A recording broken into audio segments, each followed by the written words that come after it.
El discurso de Pedro Castillo en la CELAC ha desatado la ira de Keiko Fujimori. ¿Qué ha sucedido? Bueno, Pedro Castillo ha dicho de que el Perú va a tener buenas relaciones con todos los países de América Latina sin discriminación. Esto es algo que rechaza Keiko Fujimori y la derecha peruana. ¿Por qué? Bueno, porque ellos quisieran de que el Perú rompiera relaciones con Cuba, con Venezuela, con Nicaragua, con Bolivia. Es decir, para ellos el Perú solo debería tener relaciones con los países donde gobierna la derecha, ¿no? Lo cual es algo absurdo, ¿no? Hay muchos países que tienen relaciones con gobiernos tanto de derecha y de izquierda, y no porque tengan relaciones con los gobiernos de izquierda significa que siguen ese modelo. Es decir, que uno tenga buenas relaciones con el gobierno de Cuba, con el gobierno de Venezuela, no significa que vas a imponer esas mismas políticas de esos gobiernos en el Perú.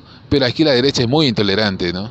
Acuérdense, en la campaña electoral se dedicaron a decir de que Pedro Castillo iba a convertir al Perú en Venezuela, que íbamos a hacer como Cuba, algo absurdo. Pedro Castillo ha dicho de que él no es comunista, incluso también ha dicho que no es chavista. Aún así, la prensa corrupta, la prensa golpista, la prensa vendida, le hacía el juego a Keiko Fujimori para atacar este gobierno y decir que este gobierno es chavista. Y no solamente eso, ustedes han visto en los medios, ahora atacan a Pedro Castillo por cómo viste y comparan su vestimenta con la vestimenta de Evo Morales y Nicolás Maduro, dando a entender de que esta es la prueba de que el gobierno de Pedro Castillo es un gobierno chavista, del eje bolivariano. Se dan cuenta lo absurdo y lo patético de la crítica de los grandes medios de comunicación, como si la política de un gobierno dependiera de la vestimenta, ¿no? Es algo absurdo realmente, pero a esos niveles ha llegado la prensa corrupta y también Keiko Fujimori y todos los partidos de la derecha, ¿no? Que se han dedicado a atacar a Castillo por su vestimenta, e incluso se han dedicado a menospreciar a la primera dama por la forma en la que viste. Precisamente el hecho de que la crítica sea tan mediocre demuestra que este gobierno no ha tomado un rumbo chavista ni un rumbo castrista, ¿no?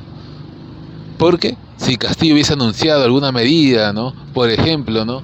De que iba a hacer expropiaciones o ese tipo de políticas que se aplicaron masivamente en Cuba, ¿no? Y en algunas ocasiones en Venezuela, entonces la derecha estaría atacando a Castillo por eso.